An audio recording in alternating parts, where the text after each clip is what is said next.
Okay, so now we continue with the final example of the application for the fourth case, which is electric circuit. So for this one is easy. Okay, we can use separate variable. Okay, separate variable.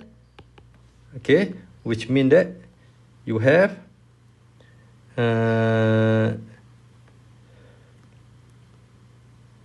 1 over V dV is equal to negative 1 over 40 dt. So I don't want to discuss this example, but I give you your answer. So how long it will take for the voltage to drop the 10% of the original value? The answer is T equal to 4.21 second.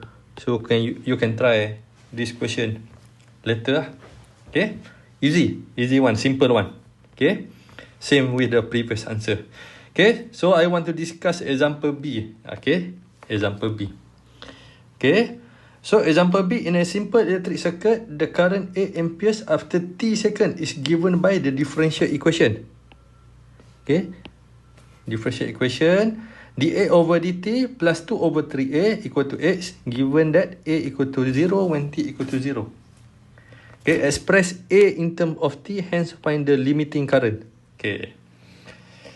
Okay, so first here, we know that the equation is dA over dt plus 2 over 3a equal to 8. You cannot separate the equation. So now you use this first order differential equation method lah, which is using integrating factor method. Ataupun dalam bahasa yang kita buat dalam video sebelum ni, kita guna SIMPI, integrating factor method. Okay, so now dA over dt plus 2 over 3a plus 8 is already in standard form. Okay, standard form, yang kau belajar dulu 2.2 sudah dalam standard form, sebab depan dA over dt tu 1. Okay, dan semua yang ada in terms of A dibawa ke sebelah kiri. Okay, so now we want to find our integrating factor. So selalunya kita pakai Vx sebab dy over dx. So sekarang ni dia dA over dt, so kita guna Vt is equal to exponent, okay, 2 over 3 dt. 2 over 3 dt maksudnya yang ni lah, yang depan A ni. Kalau dalam standard equation dia apa? Px, ini Qx. Sekarang ni dia jadi apa? PT lah. Saya padam balik. PT dengan QT. 8. Okay, so kita integrate 2/3. Saya ada di sini. Eksponen 2/3 T. Okay, selesai untuk M. So, I, integrating factor. So, kita cari M. So, kita multiply ke semuanya lah dengan integrating factor yang kita dapat tu.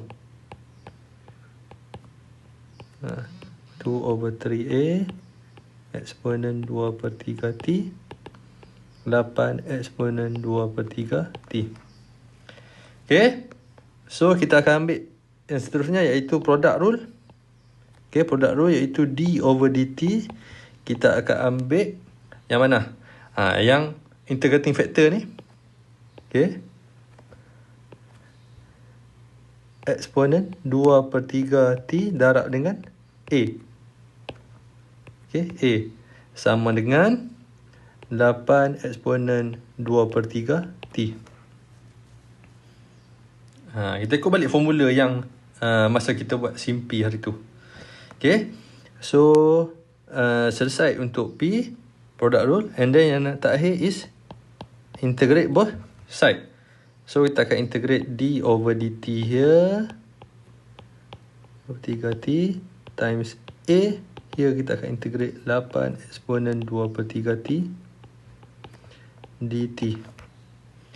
Okay, so yang ni kita akan dapat balik original equationnya. A eksponen 2/3 T sama dengan 8 eksponen 2/3 T. Kita integrate yang sebelah kanan ni lah. Yang sebelah kiri ni settle. Kita akan ambil balik yang dalam ni. Sama macam example yang hari tu. Okay. So di sini kita akan dapat A eksponen 2/3 T. Sini akan dapat 8 eksponen 2/3 T bahagi dengan 2/3 tambah C. So 8 bahagi 2/3 kamu dapat apa? 12 kan? Okay, 12 eksponen 2/3 T tambah C. So kita nak, soalan ni dia nak apa? A in terms of T. So kita pindahkan exponential ni ke sebelah kiri. Jadi bahagilah. Okay, A equal to 12. Bahagi ni akan jadi cancel out. 2/3 T tambah C.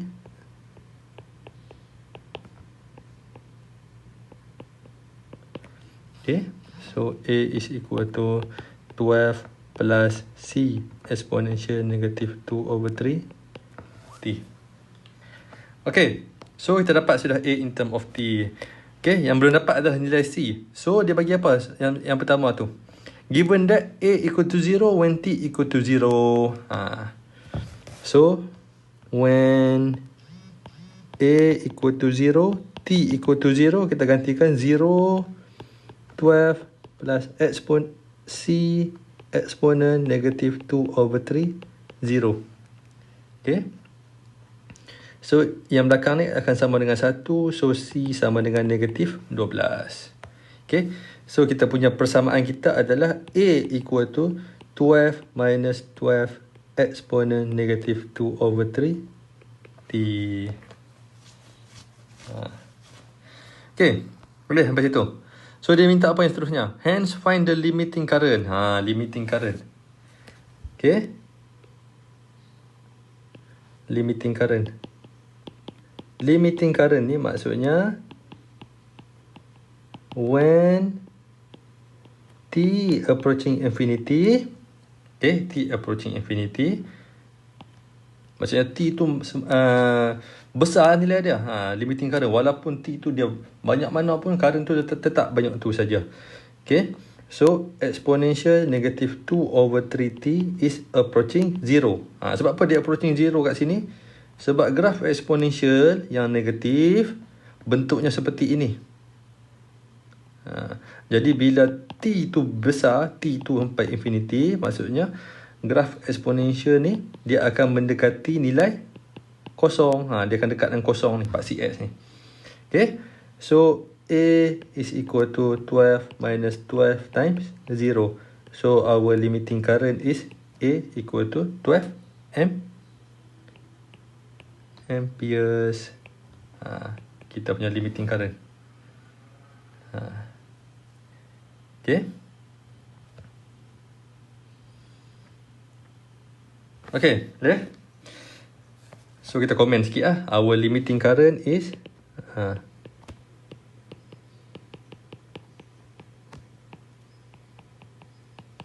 is 12 amperes. Okay. Limiting current kita 12 amperes.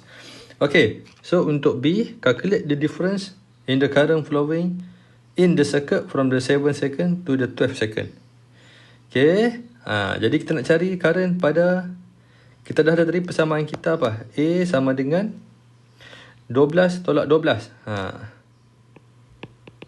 12 tolak 12 eksponen 2/3 T. Ya kah? Negatif 2/3 T, sorry. Okay, negatif. Okay, so when T equal to 7, kita cari T equal to 7. So A equal to apa? 12 minus 3 2/3 times 7. So kita pun tekan calculator, kita kira dapat berapa situ jawapannya. Okay, kita dapat situ 11.887 amperes. Dan seterusnya when T equal to 12, so A equal to 12 minus 12 exponential negative 2/3 times 12. Okay, so kita pun tekan calculator. Okay, dan kira berapa dia punya current dia tu iaitu apa? 11.996 ampere. So difference from 7 second to the 12 second. So kita nak cari adalah A12 tolak A7. A12 kita 11.996 tolak 11.887. So jawapan kita adalah apa situ? 11.996 tolak 11.887. 0.109 ampere. Okay. Jadi thank you dan selamat membuat assignment untuk chapter 1 and chapter 2.